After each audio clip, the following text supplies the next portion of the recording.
نبی کریم صلی اللہ علیہ وسلم نے فرمایا کہ جس شخص نے ناجائز طریقے سے مال کمایا ہے نا، یہ اسی کا تھا، اسی کا نصیب تھا، جس نے کما لیا اسی کا تھا۔ لیکن حضور فرمانے لگے اس نے جلدی کی ہے، اگر یہ تھوڑا انتظار کرتا تو اللہ یہی مال اسے جائز طریقے سے عطا فرما دیتا۔ اس نے جلد بازی کا مظاہرہ کیا ہے، غلط طریقہ اختیار کیا اس کو حاصل کرنے کا، اس نے اچھا نہیں کیا۔ تو ناجائز طریقے سے مال، آپ اندازہ فرما لیں کہ دنیا میں کتنے ایسے لوگ ہیں، کتنے کہ جو کہتے ہیں کہ ہم زندہ بھی دوسروں کے مال پہ ہیں، ہمارے پاس جو بنیادی رقم ہے تجارت کرنے کے لیے وہ بھی لوگوں کی ہے۔ لوگ چاہتے ہیں کہ دوسروں کے مال پر وہ اپنا قد اونچا کریں۔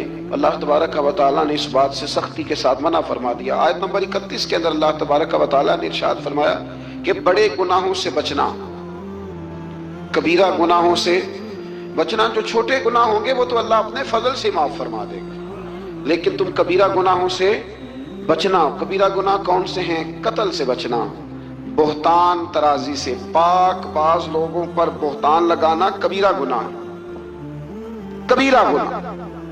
قتل کبیرہ گناہ ہے، اور بہتان ترازی حدیث صحیح میں موجود ہے۔ ہمیں بالکل نہیں پتا ہوتا کہ سامنے والے کے معاملات کیا ہے، لیکن ہم بہتان لگا دیتے ہیں، اور شریعت کے اندر باقاعدہ اس کی حد رکھی گئی ہے، کوڑوں کی سزا رکھی گئی ہے۔ جب تک آپ کو تحقیق نہ ہو جائے، میرے نبی کریم علیہ الصلوۃ والسلام نے فرمایا کسی شخص کے جھوٹا ہونے کے لیے اتنا ہی کافی ہے کہ سنی سنائی بات آگے بیان کر دیتا ہے، یہ جھوٹا ہے، اس کو چاہیے تھا اس کی تحقیق کرتا۔ اسی طریقے سے یتیم کا مال کھا جانا، کہ رمضان شریف آئے گا تو بڑے سارے لوگ چندہ لینے کے لیے میدانوں میں نکلیں گے، بڑے سارے لوگ یتیموں کا نام لیں گے، بیماروں کا نام لیں گے، کمزوروں کا نام لیں گے، مدارس کا نام لیں گے۔ اللہ سے ڈرنا چاہیے۔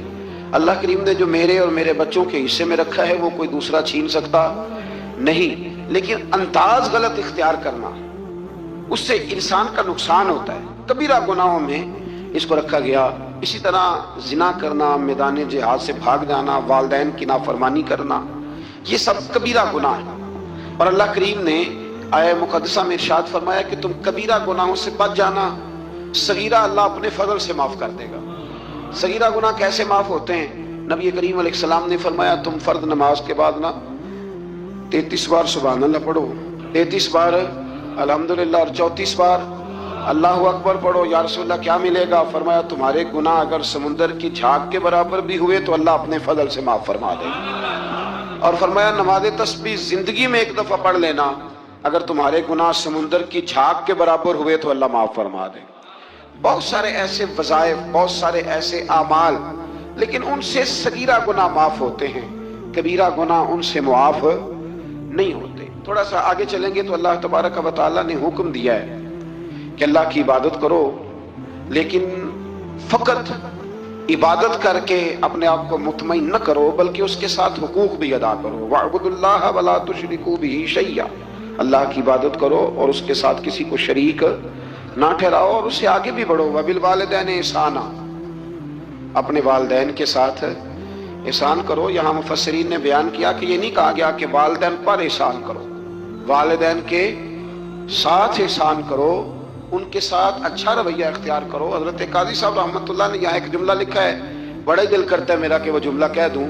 قاضی صاحب فرمایا کرتے کہ نیکی کا بدلہ نیکی یہ جزا۔ فرماتے ہیں جو احسان ہوتا ہے نا، یہ سامنے والے نے جتنی نیکی کی ہو اس سے بڑھ کر اس کے ساتھ کرنے کو احسان کہتے ہیں۔ تو آپ فرماتے ہیں کہ اگر اماں تیرے لیے ایک رات بیدار رہی ہے تو کوشش کر تو 2 راتیں رہا کر، اور اگر والد نے اپنی زندگی کے 30 سال تجھے دیے ہیں تو دعا کر کہ کم از کم تو 35 سال اللہ تجھے توفیق دے تو ان کی خدمت کرے۔ پھر آگے ارشاد فرمایا کہ وَبِذِي الْقُرْبَى وَالْيَتَامَى وَالْمَسَاكِينِ وَالْجَارِ ذِي الْقُرْبَى وَالْجَارِ الْجُنُبِ وَالصَّاحِبِ بِالْجَنبِ وَابْنِ السَّبِيلِ۔ فرمایا یہ ایک لسٹ ہے، ان سب کے ساتھ اچھا سلوک کرو، والدین کے ساتھ بھی، قریبی رشتہ داروں کے ساتھ بھی، یتیموں کے ساتھ بھی، مسکینوں کے ساتھ بھی، پڑوسیوں کے ساتھ بھی، اور وہ پڑوسی جو رشتہ دار ہوں اور وہ پڑوسی جو رشتہ دار نہ بھی ہوں، اور وہ جو تمہارے مجلس کے ساتھی ہیں، کلاس فیلو ہیں، دفتر کے ساتھ رہنے والے ہیں، دوست ہیں، کلیگ ہیں، ان کے ساتھ بھی اچھا سلوک کرو، اور مسافروں کے ساتھ بھی اچھا سلوک کرو۔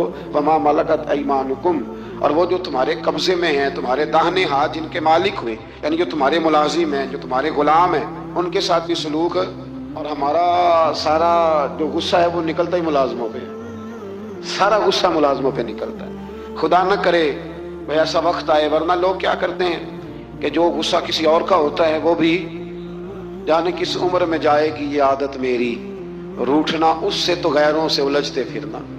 یعنی غصہ کسی اور کا اور نکل۔ حضرت صدر الشریعہ رحمۃ اللہ علیہ صاحب بہار شریعت فرمایا کرتے تھے کہ جو ٹیچر ہے نا پڑھاتا ہے، اور جب غصے کی حالت میں ہو تو کلاس میں نہ آیا کرے۔ ایسا نہ ہو کہ بیگم صاحبہ کا غصہ بھی بچوں پہ نکال کے چلا جائے، وہ کلاس میں نہ آئے۔ وہ جب اپنے مزاج کو معتدل پائے تو پھر وہ کلاس میں آئے۔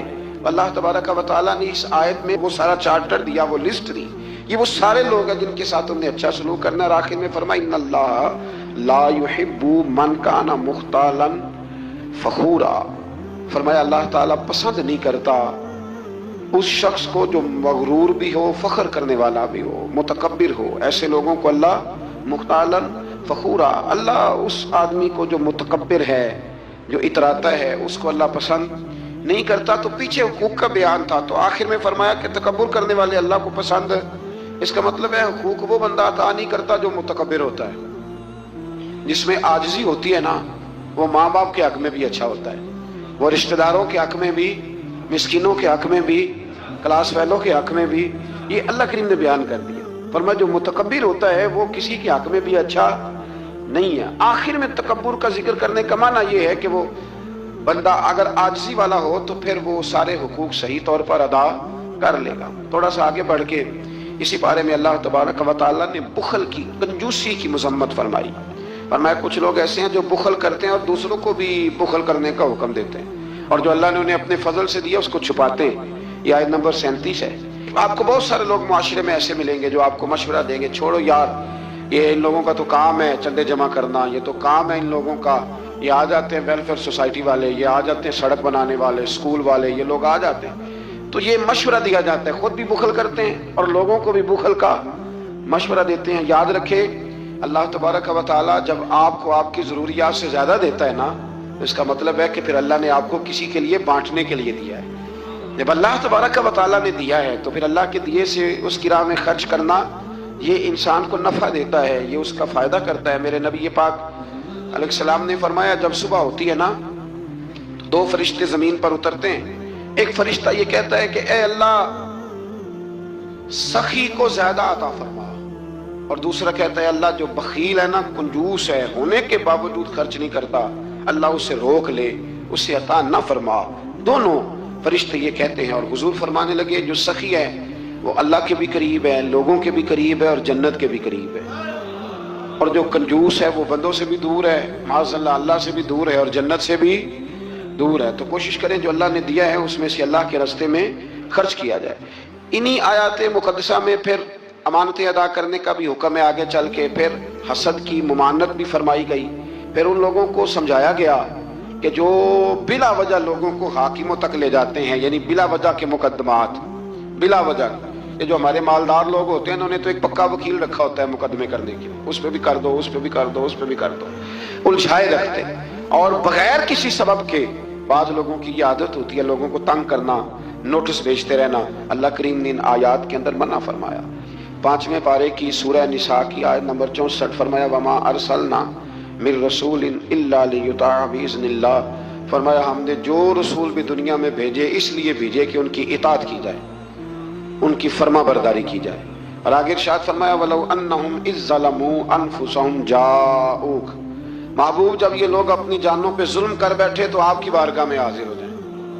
فَلَوْ أَنَّهُمْ إِذ ظَّلَمُوا أَنفُسَهُمْ جَاءُوكَ، محبوب جب یہ اپنی جانوں پہ ظلم کریں تو آپ کی بارگاہ میں حاضر ہو جائیں۔ ظلم سے مراد جب گناہ کر بیٹھیں پھر کیا کریں؟ فَاسْتَغْفِرُوا اللَّهَ، اللہ سے معافی مانگیں، وَاسْتَغْفَرَ لَهُمُ الرَّسُولُ، اور رسول بھی ان کی سفارش کر دیں، لَوَجَدُوا اللَّهَ تَوَّابًا رَحِيمًا، تو یہ ضرور اللہ کو توبہ قبول کرنے والا اور رحم کرنے والا پائیں گے۔ تو یہ کون فرما رہا ہے؟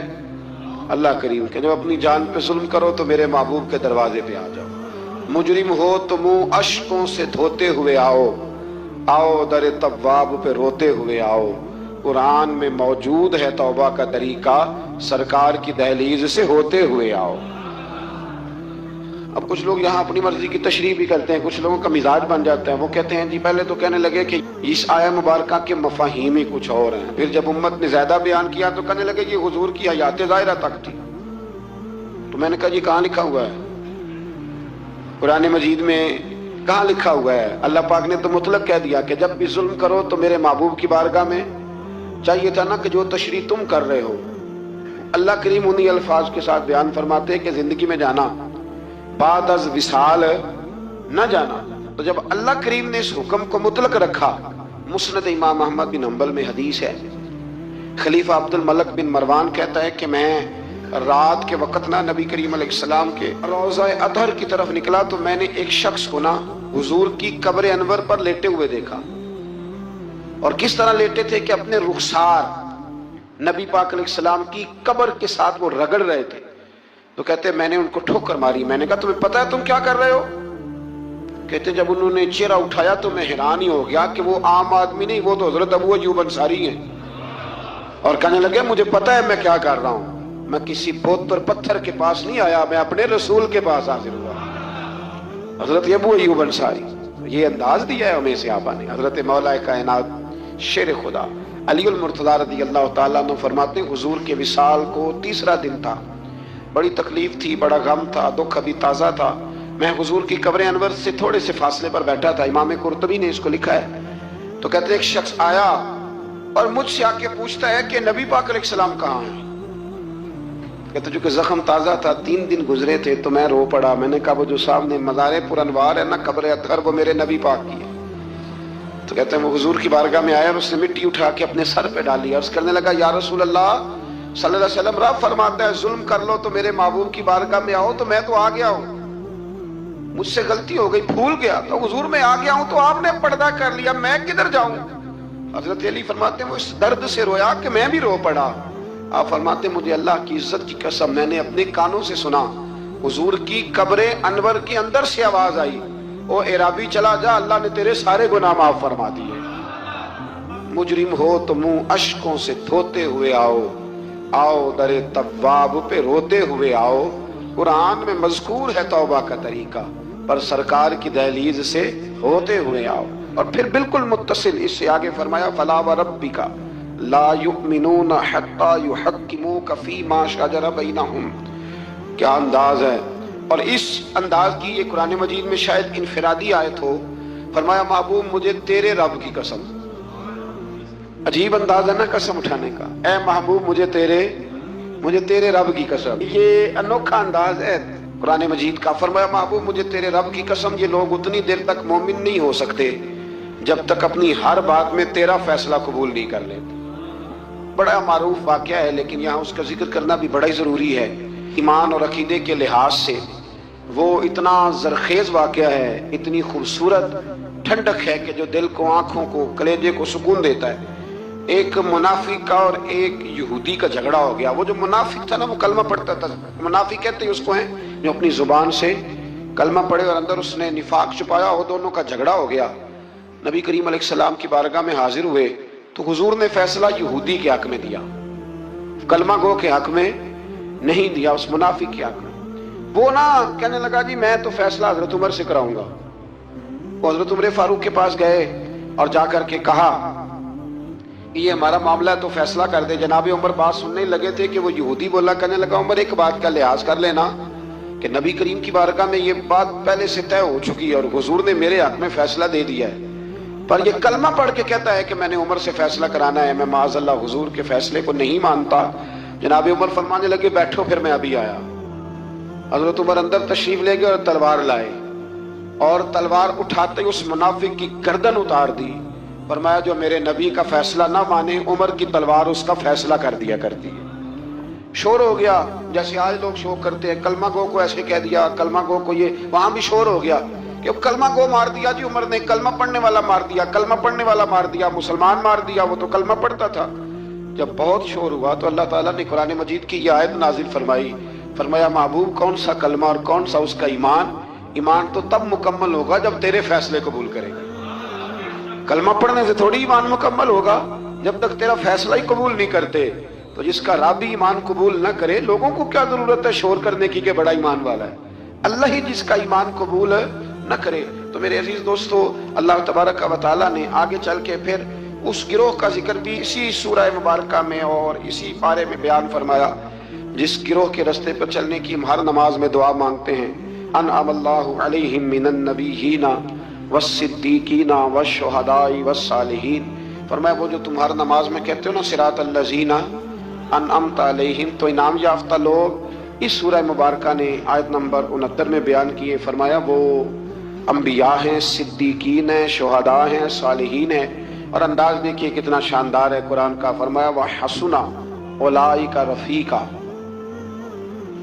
فرمایا یہ کتنے اچھے ساتھی ہیں، وَحَسُنَ، کتنے حسین دوست ہیں، ان سے دوستی کرو، ان سے دوستی، یہ بڑے حسین لوگ ہیں، بڑے حسین انبیاء، صدیقین، شہداء اور صالحین۔ تو اللہ تبارک و تعالیٰ نے پھر طاغوت کے رستے پر چلنے سے منع فرمایا اور اپنے رستے پر چلنے کا حکم دیا۔ ایک آیہ کریمہ اور پڑھتا ہوں اور بات کو سمیٹتے ہیں۔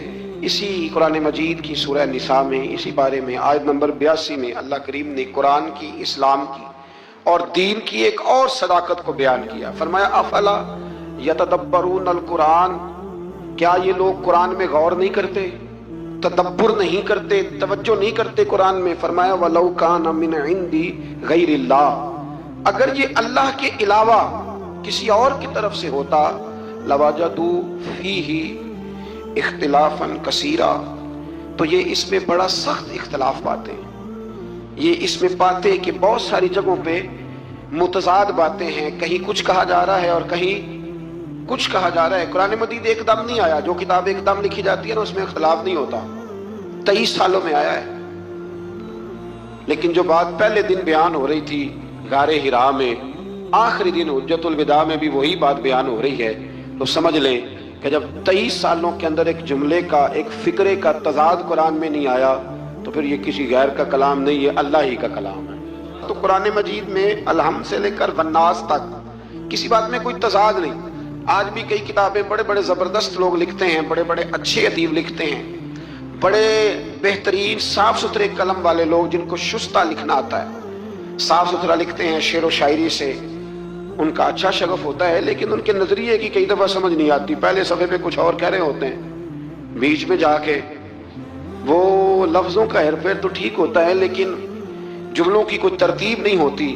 بڑے بڑے عمدہ لوگ آپ کو ملیں گے کہ ان کی باتوں میں تضاد ہوتا ہے، گفتگو کے اندر بہت ساری چیزیں آپ کو ایسی مل جاتی ہیں، تو کہ کمزور ہے نا، انسان ہے، انسان کبھی کچھ کہتا ہے اور کبھی کچھ کہتا ہے۔ اس لیے انسان کی اور رب کریم کی تخلیق اور گفتگو میں بڑا فرق ہے۔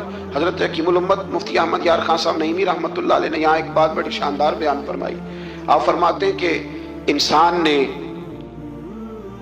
ٹرین تو بنا لی ہے پر کوئی انسان چیونٹی نہیں بنا سکا۔